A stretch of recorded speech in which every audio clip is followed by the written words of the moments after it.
Upgrades.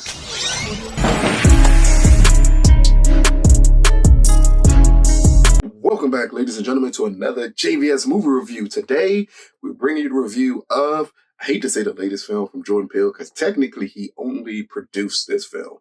But this one is called Him, and here's a quick synopsis. Cameron Cade is a rising quarterback who suffers a potentially career-ending injury after being attacked by an unhinged fan. Just when all seems lost, Cam receives a lifeline when his hero, Isaiah White, offers to train him at an isolated compound. However, as the training accelerates, Isaiah's charisma turns into something darker, sending Cam down a disorienting rabbit hole that may cost him more than he bargained for. And this is directed by Justin Tipping, who he did an amazing movie called Kicks. I want to say we're coming close about 9 years ago that Kicks came out. Kicks is an amazing movie, so I was excited to see what his next project would be, and it was Him. And it also stars Marlon Wayans, Tyriq Weathers, and Julia Fox. Now, I think the most important part is how I started off with where I said that I don't want to call this a Jordan Peele movie because it's only produced by Jordan Peele, and I think that is something to pay attention to when you're going into Him, is that this is not technically a Jordan Peele film.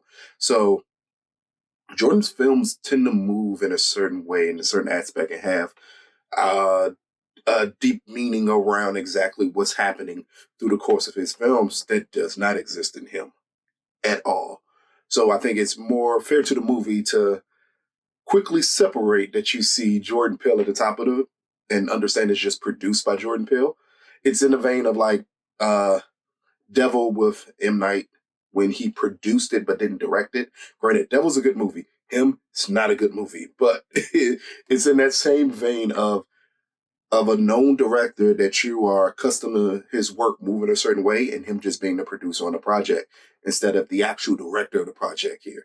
And as I said before with Justin, Kicks is such an amazing film, but this is such a departure from what Kicks is that I think that's going to throw anyone also off if you're accustomed to Kicks and you were looking forward to seeing what Justin's next project is. Now, when we open up the film, we see the opening of Isaiah playing what seems to be a Super Bowl for this make-believe football league that they created for this film. And Isaiah, who is played by Marlon Wayans, and then we get to see a very gruesome injury as he wins in a championship that they decide to show, which unnecessary.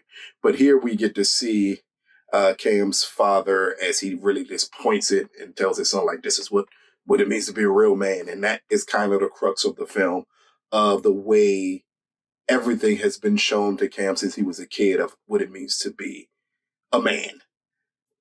I know that sounds deep. It is not at all deep in this movie here, as then we do a huge time jump, and now Cam is the heir apparent to Isaiah, which is very odd because he was a little kid then, and Isaiah was kind of already looking much older of a quarterback. And then you have to dispel belief in a sense that if you're accustomed to football and you're accustomed to lifespans of a quarterback outside of possibly Tom Brady, you got to realize that the correlation between him being a little kid and now being the heir apparent to the same person in the league would be ridiculous. And it comes across for the majority of this film as utterly ridiculous. As then he's attacked, and then that's when we get to what we've seen in every trailer of him, and that is the big training thing, and that's when we get the visions, the craziness of the film to coincide. Unfortunately, with him, none of it is thrilling. None of it is even remotely close to being scary or horror-filled. It really just comes across as a training camp gone mad.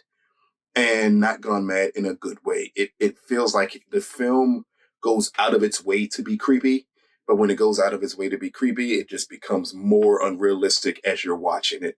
As we see the days tick down, as they clearly broaden what the days are, each time in different cutscenes for the film, the more the days go on, the more ridiculous the premise becomes, and it gets to a point where it wears extremely thin. and you just can't wait for this movie to be over. For a movie that's only an hour and 30 minutes long, it is paced horribly. And it makes you feel like you're sitting through a movie that's over 2 hours at certain points. And it's just because it just becomes repetitive. It almost becomes a situation where it is, how disturbing can we make Marlon be towards Tyriq and the audience to really keep you enthralled with the film? Unfortunately, it never works. And I give kudos to Marlon because he is really like going all out to try his best to really like bring that psychopathic energy to this film, but it just never works. It comes across as like a comedic sketch with Marlon in it rather than a legitimate horror film. And I think this is part of it because the premise is just not executed well. It's a way to possibly do this premise that him never fully grasps or understands. Instead, we get a team called the Saviors, and then all their fans wear devil horns, and the symbolism of religion is way too heavy-handed in this film and could borderline for a lot of people on being utterly disrespectful. But like that's the point of the film is if you're a savior football, it's supposed to have a double entendre type of meaning, but unfortunately it just never does. They have Cam, who's a quarterback, do things that if you know the slightest about football, you would find utterly ridiculous. And I think that is the problem here. If you're going to do a film like this, and if you're going to base it off of a sport, which is the biggest sport in this country, you got to make it more of a realistic depiction, especially because you're going to possibly run into a majority of your audience understanding what football is and then having questions about why would it happen this way. Like none of it moves in any form of realistic fashion. And it feels like everything is done just to build tension.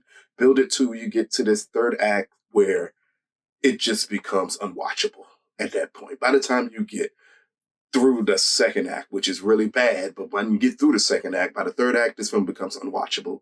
It's just one attempt to either gross you out or shock you scene after another, and it never feels like a concise story throughout the whole film. By the time you get to the end, you're gonna be left wondering, why did I even care to watch this movie? And I think that is the worst part of him is that it just feels so empty when you get to the end of this film. And I think as an audience, that's not necessarily what you want. I think you want to have, even if a film is disappointing, you want to feel like at least the ride was kind of worth it. For him, it just never feels like anyone understood the type of movie that they were making. And instead, it was this shock value moment after shock value moment after shock value moment. And again, we get to a point where that's just not going to be enough to keep an audience enthralled throughout the entire film. And again, this is a short movie. And about halfway through this short movie, I was very tempted into saying, hey, I don't need to see any more of this and just leave. Because it was so repetitive and you kind of see the ending coming way before you get there that it just feels so pointless as you're sitting through it. But him, brought to you by Universal Pictures, it drops this Friday. Out of a possible 10, I am going to give him a 2 out of 10. This is one of the worst movies I've seen this year.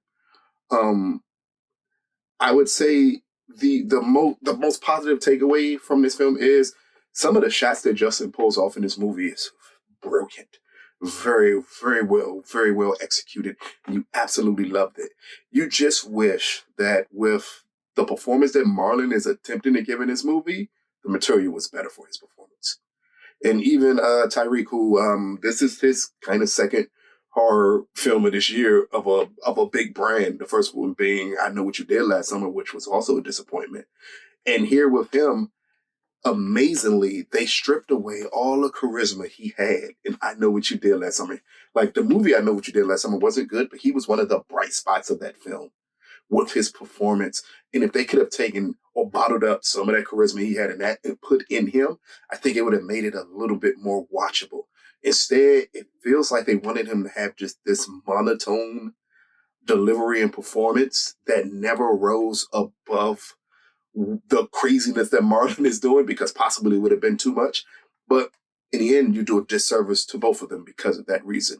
And along with a performance by Julia Fox that is just, I was confused on what the point of her character was. I believe they have her in a heavy mix of prosthetics in this film, where she is as close to being unrecognizable as possible to me in this movie.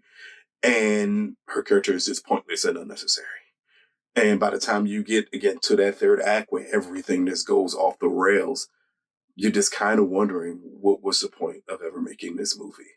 And unfortunately, because Jordan Peele's name is attached to it, it's going to come in with so many expectations on his work and a level that he normally gives that I think is going to hurt people even more when you sit through him.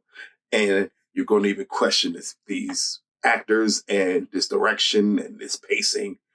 And in the end, this is just not a good movie. And you can give the A for effort. And it's good to see Justin directing another film. Granted, as I pointed out earlier, Kicks is an amazing film. To follow it up with something this disjointed is disheartening for him as a director.